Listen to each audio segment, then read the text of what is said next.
¿Cómo nos ayuda Jesucristo en el camino al reino de los cielos? Cuando uno va por el camino de Cristo, no puede confiar únicamente en sus fuerzas. Si Jesucristo, nuestro gran benefactor, no nos ayudara en cada uno de nuestros pasos, nadie podría alcanzar la salvación. Incluso los apóstoles, cuando se quedaron solos, no pudieron ir tras Cristo y escaparon pusilánimemente. Cuando en el día de Pentecostés los apóstoles recibieron ayuda desde arriba, empezaron a ir con alegría por el camino del Señor, y no le temieron más a los peligros, ni a las dificultades, ni siquiera a la misma muerte. ¿En qué consiste la ayuda que da Jesucristo a los que van tras Él? Esta ayuda es la gracia del Espíritu Santo. La gracia de Dios nos rodea por todos los costados, y con ella el Señor nos atrae hacia Él. Todos los que la quieran pueden recibir esta ayuda de Dios y fortalecerse con ella. El Espíritu Santo, Dios al igual que el Padre y el Hijo, le da vida y fuerzas a todo. Él les da sabiduría, paz interior e inspiración a los creyentes, no por los méritos de éstos, sino por Jesucristo. ¿En qué aspectos nos ayuda el Espíritu Santo y cómo lograr los dones del Espíritu Santo? Es lo que explicaremos ahora, fundamentándonos en la palabra de Dios. Primero, el Espíritu Santo, al entrar en una persona, le da fe y luz. Sin el Espíritu Santo, nadie es capaz de tener una fe viva y verdadera, y sin su luz, hasta el sabio más brillante es un completo ciego en las cuestiones de Dios. Sin embargo, el Espíritu Santo puede hacer sabia hasta a la persona más sencilla y revelarle los más grandes misterios de Dios. Segundo, el Espíritu Santo, al entrar en una persona, trae consigo el amor verdadero que le da calor al corazón. Este amor lleva a la persona a realizar buenas acciones y a que nada le resulte difícil o temible, y hace que los mandamientos de Dios, que antes parecían difíciles, le resulten sencillos. La fe y el amor que da el Espíritu Santo son herramientas tan poderosas que hacen que el que las posee pueda ir fácilmente y con alegría por el camino que transitó Jesucristo. Tercero, el Espíritu Santo corrige la concepción del mundo y el estado de ánimo de manera tal que la persona deja de tentarse con los bienes terrenales. El cristiano usa y agradece lo que Dios le da, pero no ata a nada su corazón, sino que siente que está de visita en este mundo y desea, por encima de todo, el contacto con Dios. La persona que no tenga al Espíritu Santo, aunque tenga enormes capacidades y sabiduría, siempre permanecerá adorando al mundo y será esclava de su carne. Cuarto, el Espíritu Santo le da sabiduría a la persona. Esto se ve muy claro en el ejemplo de los santos apóstoles, que era gente de lo más sencilla y sin educación. Después de que en el Pentecostés el Espíritu Santo descendió sobre ellos, recibieron tal sabiduría y poder de palabra, que ni siquiera los filósofos o los oradores pudieron enfrentarlos. El Espíritu Santo siempre le indica a la persona qué es lo que tiene que hacer, cuándo lo debe hacer y cómo debe hacerlo. Es por eso que la persona que tenga en sí al Espíritu Santo siempre encontrará medios y tiempo para salvar su alma. Dentro del ruido mundano y con todas sus ocupaciones, esa persona podrá conservar su entereza interior, profundizar en sí mismo y rezarle a Dios. Mientras que una persona no espiritual, ni siquiera en la iglesia de Dios, podrá concentrarse y rezar con el corazón. Quinto, el Espíritu Santo da la verdadera alegría y una paz imperturbable. La persona que no tenga en sí al Espíritu Santo nunca podrá alegrarse realmente ni obtener paz en el alma. Cuando se alegra, sus alegrías son de pocos minutos, siempre son vacías y lastimosas, y a veces incluso pecaminosas. Cuando termina la alegría, la persona empieza a sentir un aburrimiento todavía más angustioso. A su vez, cuando una persona no espiritual siente tranquilidad, esta no es la auténtica paz espiritual, sino que es un tipo de adormecimiento o de apatía. Y pobre de esa persona si no se da cuenta a tiempo y no se empieza a preocupar por la salvación de su alma. Sexto, el Espíritu Santo otorga auténtica humildad. Ni la persona más sabia se puede conocer lo suficiente si no tiene al Espíritu Santo, pues la enfermedad interior y la debilidad espiritual están ocultas para él. Cuando actúa bien o se comporta honradamente, se pone arrogante y empieza a ver de arriba a los demás, e incluso se pone a acusar a los que en su opinión son peores que él. Por su propia ceguera, muchos aparentes justos, satisfechos con ellos mismos, no le pedían ayuda y guía al Espíritu Santo, y por ello fueron a la perdición. En cambio, el Espíritu Santo siempre viene en ayuda de los que piden guía y ayuda. El Espíritu Santo, al igual que un claro rayo de sol, pone en evidencia hasta los más pequeños detalles de un recinto oscuro. Cuando entra en una persona, descubre ante ella toda la pobreza y la corrupción de su alma. Iluminado por la luz celestial, la persona deja de poderle prestar atención a sus pequeñas buenas obras, pues su alma necesita curarse de muchísimas enfermedades. Al reconocerse como el peor de los hombres, la persona se torna más humilde, empieza a arrepentirse sinceramente y toma la decisión de vivir con mayores cuidados. Con respecto a las buenas acciones, la persona deja de confiar únicamente en sus propias fuerzas y le pide a Dios que lo guíe y que lo ayude. Séptimo, el Espíritu Santo otorga una oración verdadera y ferviente. Nadie puede rezar con oraciones totalmente satisfactorias para Dios sin haber recibido al Espíritu Santo, porque sus ideas y sentimientos se dispersan en muchas direcciones. La persona en la que habita el Espíritu Santo siente vivamente la presencia de Dios y su oración fluye fácilmente, pues sabe cómo y qué cosas pedirle a Dios. Quien reza en ese estado puede pedirle y lograr todo lo que le pida a Dios, e incluso puede conseguir cosas que las nociones humanas consideran imposibles. Esta es una corta enumeración de los dones del Espíritu Santo.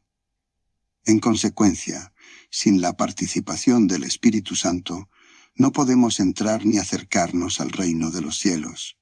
Por eso, debemos pedirle fervientemente al Espíritu Santo que permanezca en nosotros y nos ayude de la misma manera como les ayudó a los santos apóstoles. Para que el Espíritu Santo se apiade de nosotros, descienda y habite en nosotros, es importante saber qué cosas lo atraen a nosotros y cuáles otras lo alejan. Es sobre esto que hablaremos ahora. Jesucristo dijo que el Espíritu Santo respira donde quiere y puedes escuchar su voz, pero no puedes saber de dónde viene ni hacia dónde va. Esto significa que una persona es capaz de sentir el contacto del Espíritu Santo en el corazón, pero no puede predecir tal hecho. Así vemos en los Hechos de los Apóstoles que los santos apóstoles y otros cristianos recibían los dones del Espíritu Santo siempre de una manera inesperada. Él no desciende sobre los que lo pidan en forma inmediata, sino cuando Él, como Dios, lo disponga. Por eso, nadie puede osar predecir que en determinado momento recibirá ciertos dones. Ni siquiera puede predecir que los recibirá alguna vez, pues nadie puede considerarse digno. La gracia del Espíritu Santo es un don de su infinita misericordia. Los dones solo se entregan cuando lo desea Él que los da, y solo se dan a aquellos que Él desea. Él estipuló en la Iglesia medios para darle a los creyentes sus dones, los sacramentos y los servicios religiosos de la Iglesia. Por eso se equivocan muy gravemente los cristianos no ortodoxos que afirman que pueden recibir siempre que quieran al Espíritu Santo con determinados métodos, que usan también las sesiones espiritistas y los misterios paganos. Los que inventan estos métodos y osan usarlos, no solo no reciben los dones buscados, sino que además cometen un terrible pecado contra el Espíritu Santo. Todo aquel que quiera pedirle al Espíritu Santo algún don debe saber que estos dones solo se otorgan a los que crean correctamente. Efectivamente, el Señor primero le enseñó a los apóstoles la verdadera doctrina y recién después les concedió el Espíritu Santo. De manera similar, los apóstoles tampoco le daban a los recién bautizados los dones, sino que después de un periodo de prueba y afirmación en la fe verdadera. Por eso Jesucristo llamó al Espíritu Santo como el Espíritu de la verdad y la Iglesia, la sociedad de fieles bendecida, debe ser pilar y afirmación de la verdad. Cuando un cristiano toma la fe de Cristo en toda su pureza, de manera humilde y obediente, sin ningún tipo de correcciones o reservas, tiene los siguientes medios para conseguir los dones del Espíritu Santo. 1. Pureza de corazón y castidad. 2. Humildad. 3. Escuchar la voz de Dios. 4. La oración. 5. La abnegación. 6. La lectura de las Sagradas Escrituras. 7.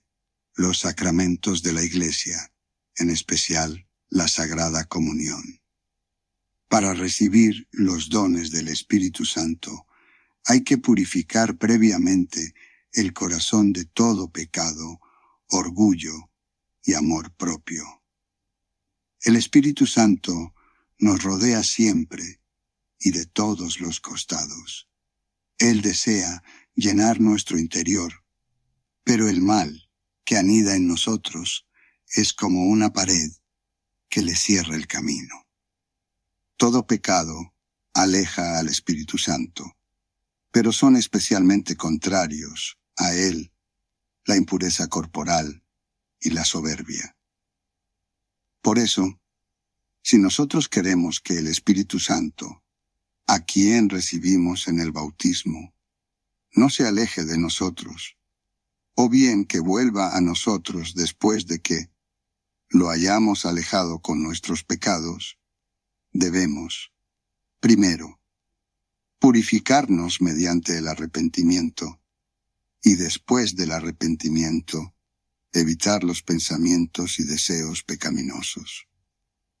Debido a la terrible disolución de la sociedad actual, el cristiano debe cuidarse de todo aquello que pueda ensuciar su alma y no permitir que su carne llegue a la lujuria. Es que nuestro cuerpo está destinado a ser templo del Espíritu Santo. Cuando la persona es pura, por adentro y por afuera, el Espíritu Santo entra en ella. Lo único que puede evitar que el Espíritu Santo habite en una persona casta es que esa persona se enorgullezca, se crea justa y considera los dones del Espíritu Santo como una recompensa merecida.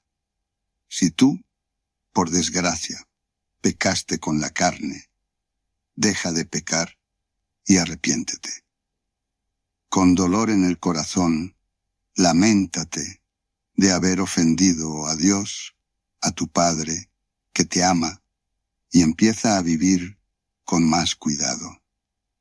En ese caso, tú también podrás recibir los dones del Espíritu Santo. Segundo, uno de los métodos más seguros para atraer al Espíritu Santo es la humildad. Aunque seas una persona honrada, buena, justa y misericordiosa, sigue considerándote un inútil, esclavo de Dios y una herramienta insignificante de Él. En efecto, si miramos con mayor atención nuestras obras de bien, veremos que ninguna de ellas es completamente irreprochable. Es muy frecuente que al dar limosna o al ayudar al prójimo, nosotros lo acompañamos con pensamientos vanagloriosos, de disgusto, amor propio, acusaciones a los demás y otros sentimientos negativos. Por supuesto que la buena acción siempre seguirá siendo buena y hay que multiplicar las buenas obras. Pues hasta el oro impuro tiene algún precio. Solo hay que dárselo a un orfebre experimentado y éste le dará su verdadero valor. De igual manera, confía tus buenas acciones al orfebre celestial y él las hará valiosas. Por eso, si deseas que tus bondades sean agradables a Dios, no debes enorgullecerte por ellas. Tú no eres el orfebre, sino su aprendiz. La habilidad le da el valor al oro, y a las virtudes les da valor el puro y desinteresado amor cristiano que viene del Espíritu Santo.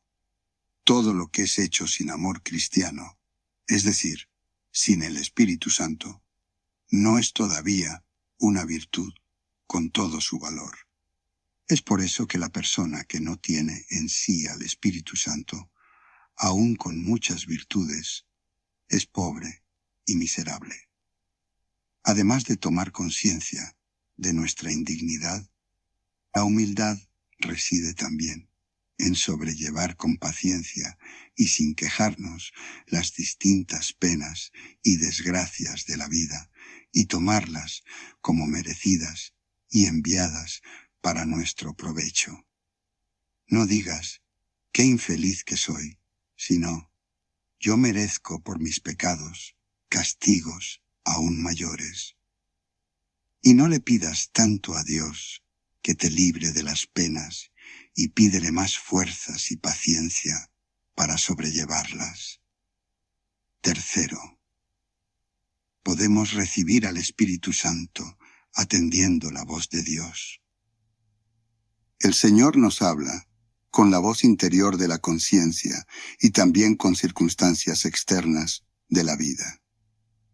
Es de vital importancia desarrollar en uno la sensibilidad para escuchar más claramente lo que Dios nos quiere decir. Él se preocupa por ti como el más amante Padre. Él te llama diariamente hacia Él, te advierte y te guía. Así, por ejemplo, si estás triste, si alguien te ofendió, si te ocurrió alguna desgracia, o si estás enfermo, puedes escuchar la voz de Dios, que en todos esos casos te llama a arrepentirte y a ser mejor.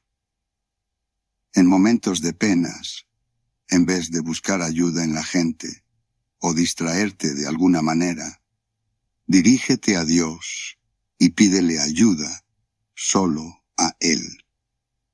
Sí, en cambio, la vida se te presenta feliz, vives sin que te falte nada y todos los aspectos de la vida son exitosos.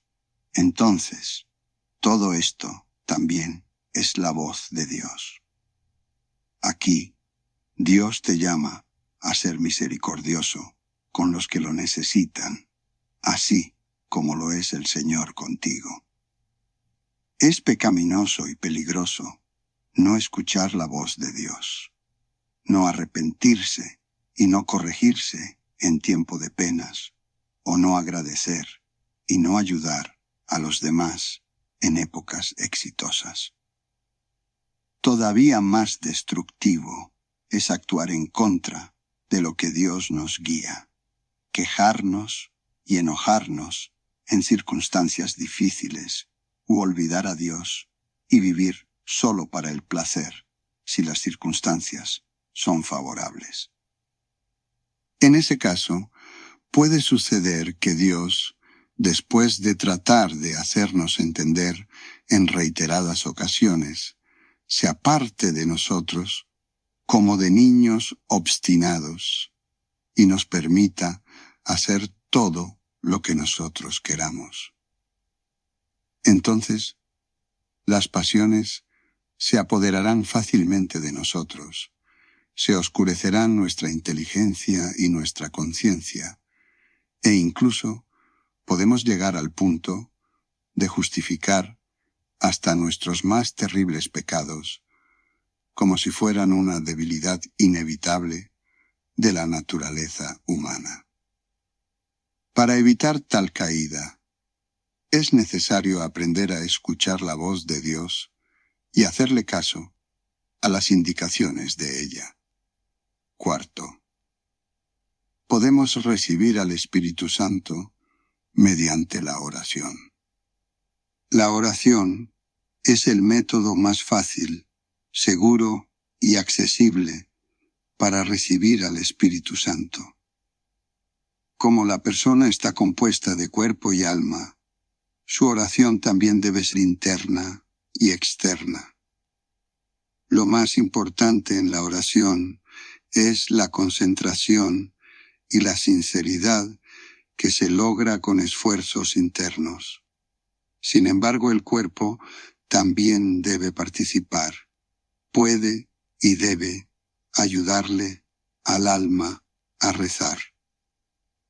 Contribuyen a la oración condiciones externas apropiadas. La soledad y el silencio, iconos con candiles encendidos, las reverencias, la oración en voz alta y cuando la persona se encuentra en la iglesia, la pintura y la arquitectura eclesiásticas, el canto armonioso y no muy fuerte, los servicios bellamente ejecutados, etc. Concentrarse en la oración y dirigir su corazón a Dios no es poco trabajo. Para eso, hay que dedicarle regularmente tiempo a la oración, por ejemplo, a la mañana y a la noche. Y es necesario ser constante y paciente. Hay que pelear constantemente con el apuro, la distracción, la frialdad y la falta de sinceridad. Hay que tratar de que nuestro corazón se llene de amor a Dios. Se requieren muchos esfuerzos para aprender a rezar correctamente. Nosotros sabemos que los santos aprendían el arte de la oración a lo largo de todas sus vidas. Pero los esfuerzos individuales son insuficientes. Para que la oración sea cálida y salga de la profundidad del corazón, es imprescindible la ayuda del Espíritu Santo. Únicamente Él concede la oración perfecta. La oración sincera siempre le trae consuelo y paz al corazón. Esto lo sabían bien los santos, que durante días y noches enteras permanecían en oración y en un júbilo de alegrías perdían la noción del tiempo. En ese tiempo se hacían dignos de estar iluminados de la manera más cercana y viva por el Espíritu Santo. Por eso, reza tú también, a pesar de que tus pecados y tu falta de habilidad hagan que tu oración sea en principio imperfecta. Reza con dedicación y esmero y habitúense a la conversación sincera con Dios.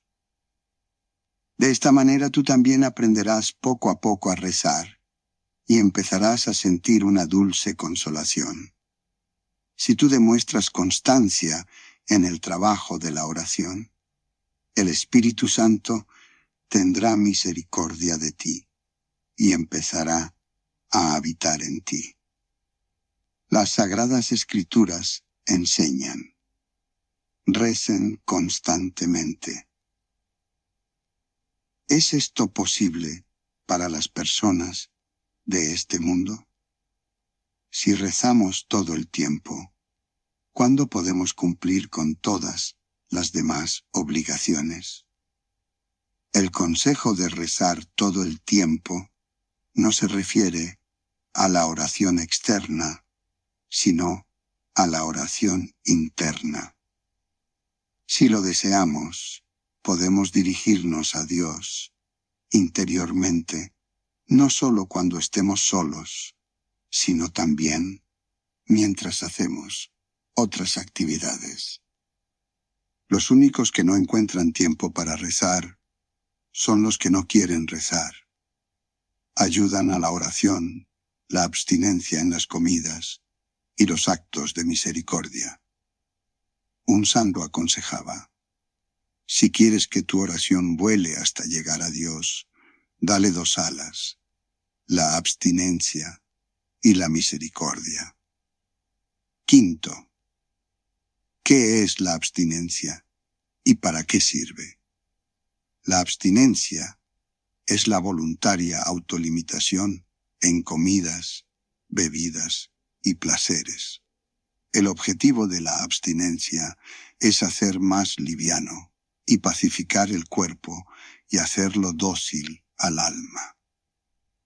El cuerpo satisfecho pide placeres y reposo, predispone a la fiaca y evita los pensamientos sobre Dios. El cuerpo, como un sirviente sin limitaciones, se alza contra su señor, el alma, y quiere empezar a dominarla. Durante la abstinencia hay que restringir el tipo de comidas, es decir, no ingerir comida derivada de la leche y la carne, como, así, también la cantidad de comidas. Hay que ingerir solo las cantidades mínimas necesarias para el cuerpo. Además, hay que frenar distintos deseos pecaminosos de la carne. Así tu abstinencia será sincera. Al ayunar exteriormente, hay que ayunar también internamente.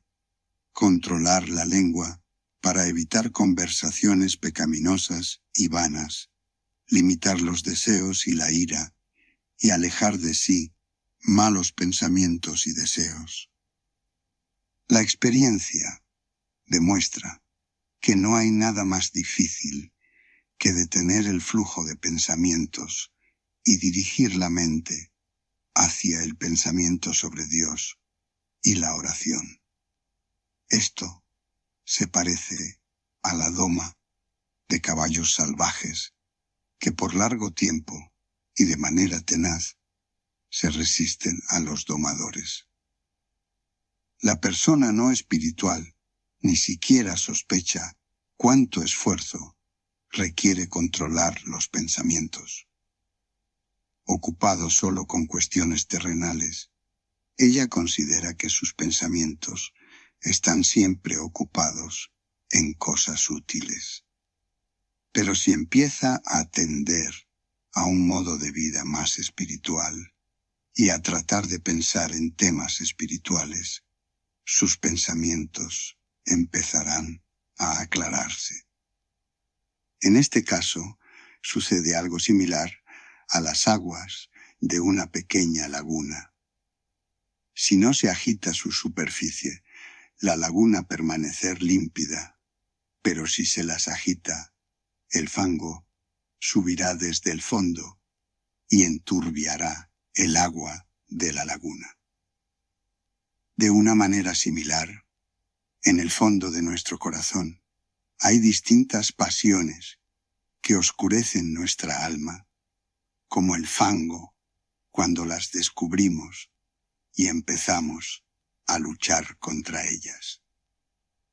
Los santos padres explican que el diablo trata siempre de enturbiar el alma con pensamientos y sentimientos malos para turbar con ello a la persona que desea salvarse y alejarlo de sus buenas intenciones. Pero tú no caigas en sus redes y no te alejes del camino de la salvación. Con relación a esto, es útil saber que la persona no puede pensar en dos cosas simultáneamente. Si ocupa su mente con buenos pensamientos, pensate, la lectura de libros espirituales o el estudio de alguna materia de utilidad, los malos pensamientos no podrán permanecer en la mente. Por eso hay que leer lo más posible las Sagradas Escrituras y los libros para el alma, e inspirado en ellos pensar sobre cuestiones espirituales, rezar y pedirle a Dios que nos ilumine. Entonces, el Espíritu Santo, al ver tu dedicación, entrará en ti y purificará tu corazón. El amor se revela inevitablemente en actos de caridad. Consideramos actos de caridad: alimentar al hambriento, darle de beber al sediento, vestir al desabrigado, visitar al enfermo o al preso en una celda y ayudarle, cobijar al que no tenga vivienda, ocuparse de un huérfano y otros actos de ese estilo. Todo esto hay que hacerlo por el deseo de ayudar al prójimo, sin enorgullecerse por ello y sin esperar agradecimiento alguno. El Salvador enseña que al hacer una buena acción, hay que tratar que la mano izquierda no sepa lo que hace la derecha. Entonces el Padre Celestial, que ve lo oculto, te recompensará con creces. Sexto, podemos recibir al Espíritu Santo mediante la lectura piadosa de las Sagradas Escrituras, las que por ser la palabra de Dios contienen tesoros de luz espiritual y de sabiduría. Las Sagradas Escrituras son una de las acciones más bondadosas de Dios y pueden ser aprovechadas por todos los que lo desean. Las verdades de la salvación están expuestas de una manera tan accesible que hasta la persona más simple y menos ducha en ciencias es capaz de entender. Se conocen muchos casos de la historia de la Iglesia y de la vida de santos en los que gente muy sencilla, mediante el estudio de las Escrituras, se hizo sabia y se convirtió en gente de bien y recibió generosos dones del Espíritu Santo. También hubo casos, incluso de gente sabia, que leyeron las Sagradas Escrituras, perdieron el rumbo y cayeron en herejías. La diferencia entre ambos casos era que unos leían las Sagradas Escrituras con el corazón sencillo, buscando en ellas guía espiritual, mientras que los otros se acercaban a ellas con curiosidad terrenal y trataban de penetrar en lo oculto.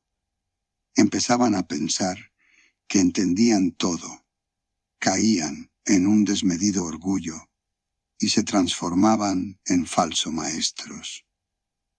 Debemos saber que nuestra pequeña inteligencia no puede contener la sabiduría celestial, pero Dios hace más sabia a la gente con corazón puro y bueno.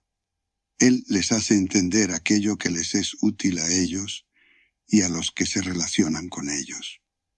Por eso, al leer las Sagradas Escrituras, hay que alejar todo tipo de razonamientos terrenales y someterse a la voluntad y a la palabra de aquel que te habla a través de las Sagradas Escrituras, y pídele a Jesucristo que te dé la sabiduría para la salvación.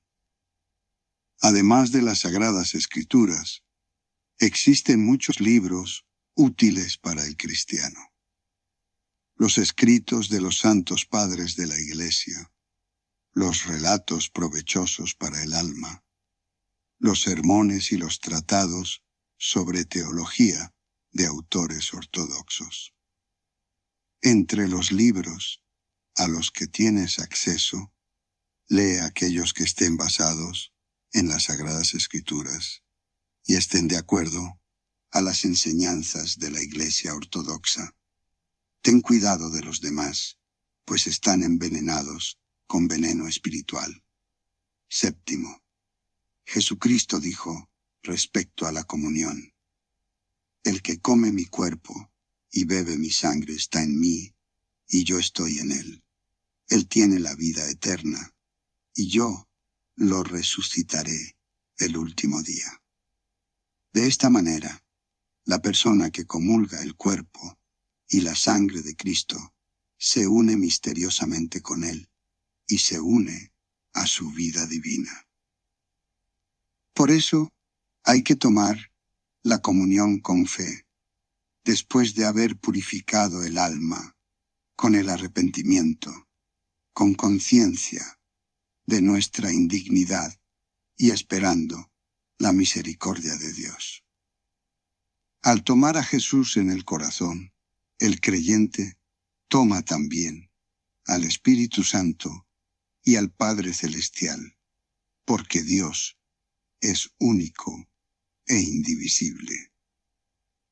De esta manera, el fiel se hace digno de ser un templo vivo del único Dios, delante de quien nos postramos en su Santísima Trinidad. Aquel que toma la comunión indignamente, es decir, con el alma impura, con el corazón lleno de ira, de ambición o de algún otro pecado, no solo no recibe al Espíritu Santo, sino que además se iguala a Judas, el traidor. Los cristianos de los primeros siglos, conscientes de toda la importancia y el provecho de los santísimos sacramentos, tomaban la comunión todos los domingos. Indudablemente es por ese motivo que eran como una sola alma y un solo corazón, como describe el libro Hechos de los Santos Apóstoles. Pero, Dios mío, cuánta diferencia hay entre ellos y nosotros. ¿Cuántos de nosotros comulgan muy esporádicamente, incluso algunos no lo hacen por muchos años, y cuántos se acercan al cáliz sagrado sin la debida preparación y sin temerle a Dios? De esta manera, trata de tomar la Sagrada Comunión con frecuencia y nunca menos de una vez por año. El cuerpo y la sangre de Cristo son un verdadero remedio para todo tipo de enfermedades, del alma o del cuerpo. ¿Quién de nosotros está completamente sano? ¿Quién no querría obtener ayuda y alivio? El cuerpo y la sangre de Cristo, de nuestro Señor Jesucristo, son el alimento que nos fortalece en el camino al reino celestial. ¿Es posible realizar un camino tan largo y difícil sin ningún tipo de ayuda? El cuerpo y la sangre de Cristo son el sacramento que nos dio el mismo Jesucristo para nuestra bendición. ¿Quién puede rehusar ser partícipe de tal sacramento? Por eso no hay que ser haraganes en ir hacia el cáliz de la vida, y hay que ir hacia él con temor a Dios y con fe. Aquel que rehúsa esto no quiere a Jesucristo y no recibirá al Espíritu Santo y consecuentemente no entrará al reino celestial. Así, los medios para recibir al Espíritu Santo son la pureza de corazón y una vida sin vicios, la humildad, escuchar atentamente la voz de Dios, la oración acompañada de ayuno y caridad, la lectura de la palabra de Dios y la comunión con el cuerpo y la sangre de Cristo. Por supuesto, cada uno de estos medios sirve para recibir al Espíritu Santo, pero lo mejor es aprovechar todos estos medios de salvación. Hay que agregar que si alguien recibe al Espíritu Santo, cae por algún motivo, comete pecado y aleja por esto al Espíritu Santo, no debe desesperarse por ello y pensar que perdió irremediablemente las bendiciones, sino que debe caer lo antes posible ante Dios con profundo arrepentimiento y oración. Y así, el todo misericordioso Espíritu Santo volverá a él.